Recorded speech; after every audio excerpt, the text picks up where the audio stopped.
Best of days to everybody today. So we were able to get off the top without causing any more damage, or the bottom, I guess, on this. I've got it kind of cleaned up for the most part here, most of the glue off of it. I guess while we have this, we'll talk about sounding a little bit here. So we'll try to see how good you can hear this.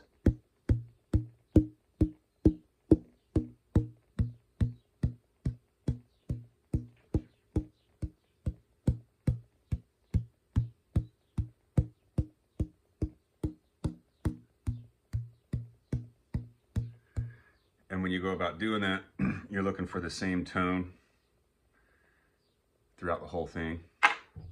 I have a couple things in here I still want to try to fix. One of the valves, I think it's this one, you can see there's a little bit of gap in there. I think I can get some glue in that without taking this whole top apart here.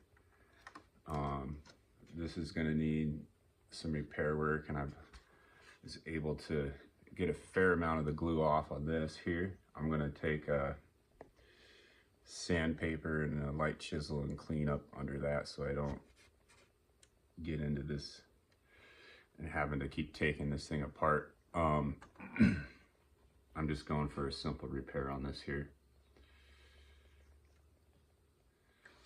So I guess I just wanted to do some real quick things here too. So this brace that's in the middle of it, there is way too much glue showing out on this here.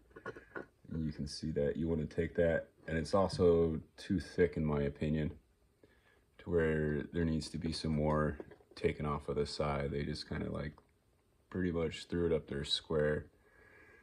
So it's you don't have to have something square. It can be taper, you know, where it comes in and it still keeps the same height, but it has a taper to it on top there. I have a little X-Acto here, chisel to try to get under on this glue here. And so we'll just kind of try to clean up this brace here for a little bit.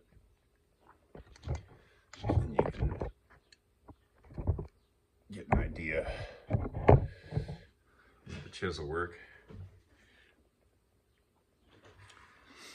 So we can take our chisel straight and just kind of use it as a scraper here too. And just ever so slowly. So I got probably, I don't know, about an hour and a half, 2 hours into where it's at right now and getting the glue off. It's just a slow process is what it is, because the wood's so thin and you don't want to really break anything and give yourself more work to do.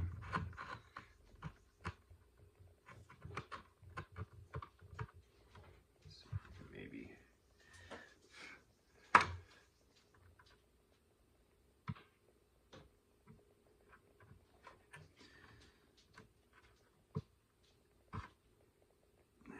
it's a little harder. I also don't want to take a heat gun into this and soften up this glue joint if I don't have to, so we'll just try to scrape it away.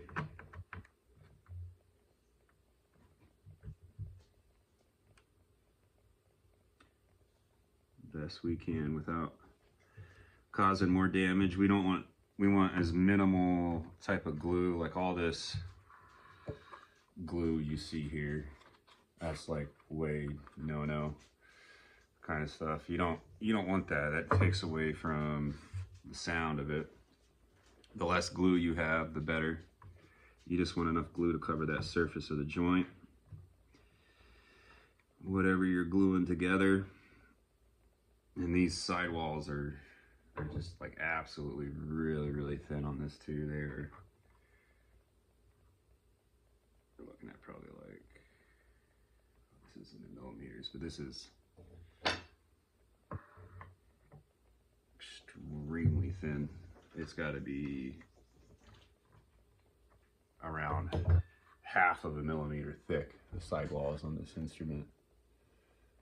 Very, very thin, very fragile.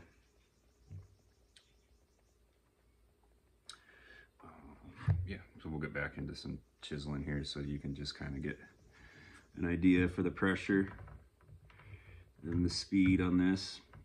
I'll probably have another hour or two trying to clean up the glue on this here, and then I'll get into making sure that like this bottom brace is the right shape and coming up with some type of jig to use to clamp this properly and get this back together fully sealed. And then we can put some strings on it, make a bridge, clean it up. I'll probably put another, I'm hoping this had shellac on it, but there's still some glue on the outside here that needs to come off. All this glue here is gonna affect the sound. So we want all that gone. If we're gonna use sanding, we're gonna probably use like a soft block for sanding.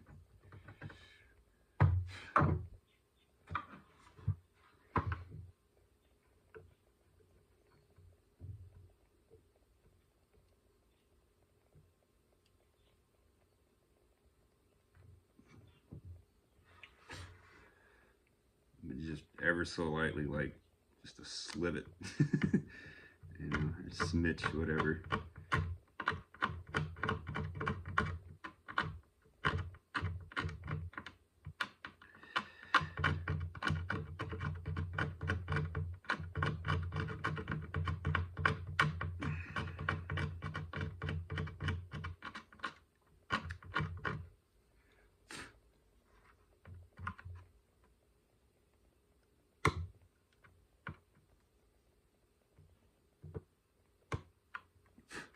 When they installed this brace on here, they probably had a go-go deck, which is like a platform up, and there's fiberglass bars that come down, and you set them on, and you kind of adjust the top for how it's,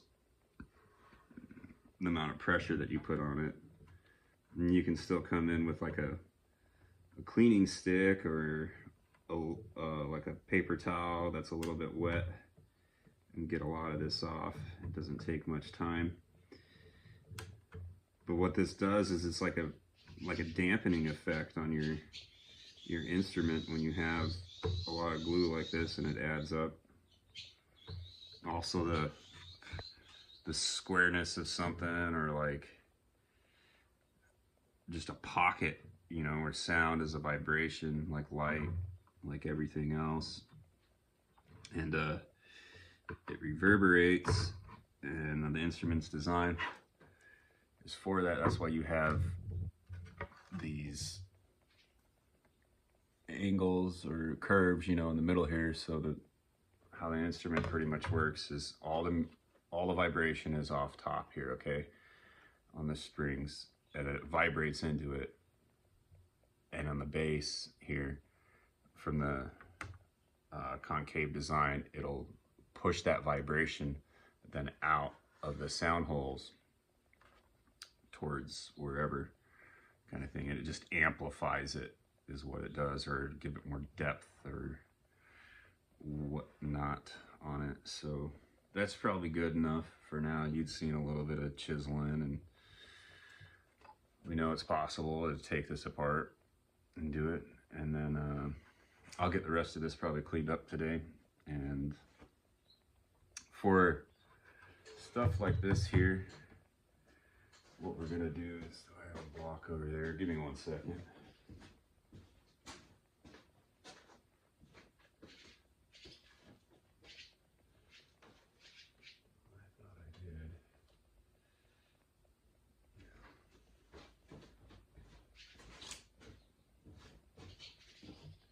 You just take yourself I got a sanding block here. You can use a piece of wood or whatnot. But we'll eventually clean the surface here like that. if this was out of, didn't have the neck on, or we wanted to completely flatten this, we could do it all on one big piece of paper. It's not quite really necessary.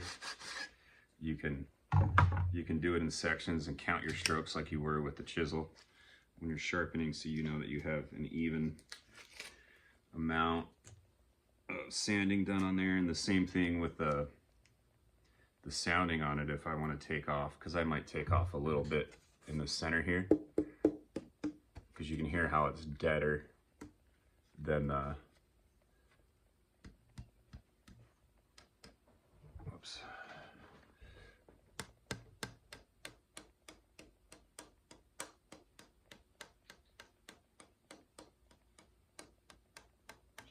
So if I take off a little bit more wood, it'll have a lot lighter noise in there. Cool. Anyways, take care. Peace.